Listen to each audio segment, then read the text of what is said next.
Hi, I'm Joel, and today I want to talk to you about the silent war. I call it a silent war because our government hasn't actually declared that we are in a war. There's war, there's civil war, but this is a silent war that those on the far left in power know exactly what they're doing. But here's the good news. Those of us who are awake also identify what they're doing. Let's go.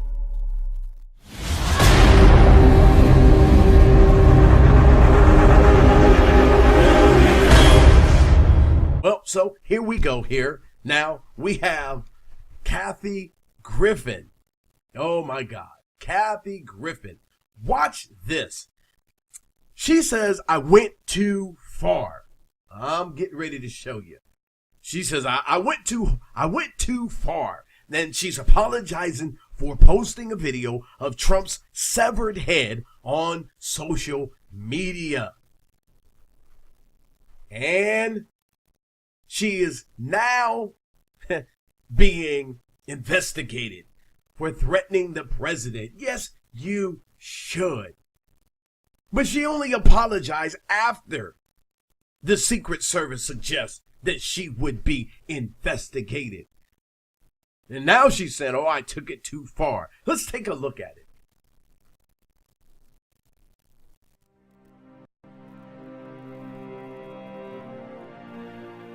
Look at, this is the president's head cut off, beheaded like something ISIS has done. I'm shooting with Tyler Shields, who is wildly talented. This is fake blood, just so you know. We don't know. But Tyler and I are not afraid to do images that make no sense. We're not afraid. So he often lights me to the point where I look about 15. She's not afraid. First, I'm an artist. Mm-hmm. But really, it's good lighting. Right. She is first an artist, and that gives you an excuse to be an idiot, to not use your head, to promote things that if our children grow up watching, they won't know the difference between wrong and right, between what is art and what is life, what is an imitation and what is real. So I'm an artist, so I can do that. I don't have a responsibility. So watch here as she takes the head here, which is dripping with fake blood, by the way. Let her tell it, right? Of course we know that. Or do we? What if it's somebody else's blood that they go and drink the blood of, and all that crazy stuff that's going on right now? Anyway, here we go. Watch this as she now begins to drop the head like she is dropping the mic or something. Now let's take a look at this brave artist here who's not afraid to push the envelope a little bit. Hey everybody, it's me, Kathy Griffin. I sincerely apologize. I am just now seeing the reaction of these images. I'm a comic. I crossed the line. I moved the line, then I cross it. I went way too far. The image is too disturbing. I understand how it offends people. It wasn't funny. I get it. I've made a lot of mistakes in my career. I will continue. I asked your forgiveness, taking down the image, going to ask the photographer to take down the image, and I begged for your forgiveness. I went too far. I made a mistake, and I was wrong. Now let's look at this lady in this interview, the Kathy Griffin that was just apologizing and sorry. Take a look at this. I'm not afraid of Donald Trump. He's a bully. I've dealt with older white guys trying to keep me down my whole life, my whole career. I'm a woman in a very male-dominated field. I love what I do. I love making people laugh more than anything in the world. And I have learned over the years that sometimes when you do stand-up, and I've done it in a war zone, and I've done it at Walter Reed Hospital, and I've done it at Carnegie Hall, sometimes people want, a joke that's out there and a little crazy. Regarding the image that I participated in, that apology absolutely stands. Now, the apology absolutely stands, but I feel horrible. I have performed in war zones. The idea that this, made people think of this tragedy, to have been touched by this tragedy, is horrifying and it's horrible. Okay, so the fact that she was holding up a bloody head, symbolic of the president, and something that we see ISIS do, like cut somebody's head off, hold it up. She didn't think that that would make people disturbed. How not? Come on. Come on. Don't believe it. Trust me, if I could redo the whole thing, I would have had a blow-up doll and no ketchup. Yeah, if she could redo the whole thing, because she didn't know that what she was getting ready to say was going to happen to her. But listen, just pay attention to what happens here. I make mistakes. I'm an out there comedian. I'm an in-your-face comedian. What's happening to me has never happened ever in the history of this great country, which is that a sitting president of the United States and his grown children and the First Lady are I feel personally, trying to ruin my life forever.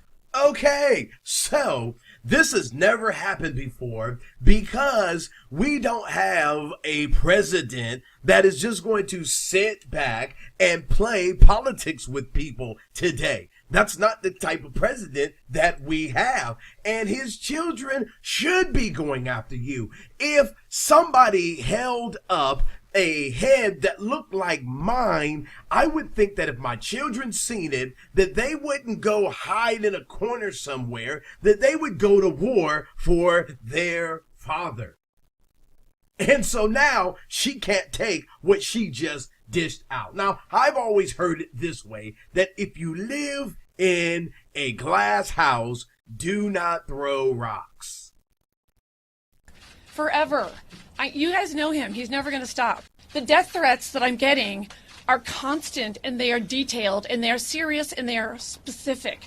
And today it's me, and tomorrow it could be you. Oh, so now it's Trump's fault that your dumb behind did that.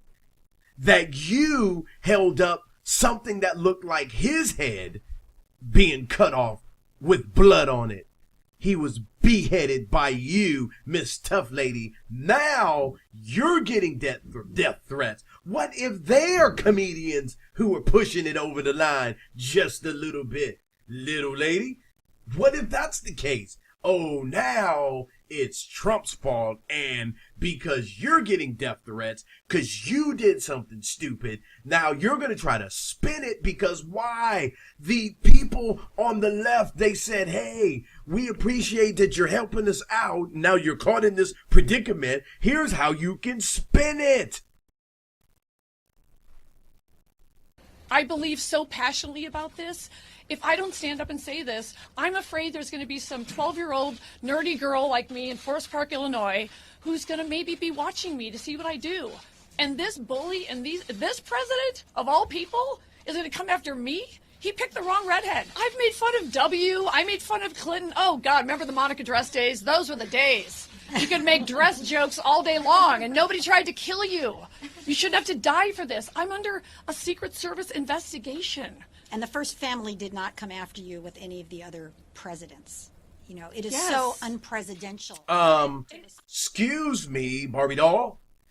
Did any of the other people for the other presidents hold his head up, a mockery of the president's, an image of the president's head up like it was beheaded? Did they go that far? I don't know, but I don't think so. I get what I am. I'm the shiny object. I get it. We all know what's going on here. They're using me as the shiny object so that nobody's talking about his FBI investigation. All right, I get it.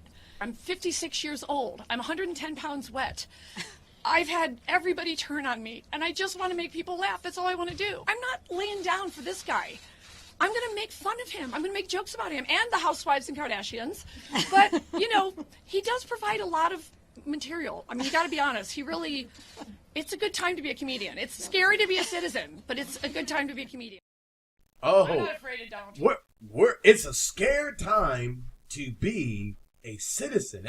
It's scary to be a citizen because you can't just put a I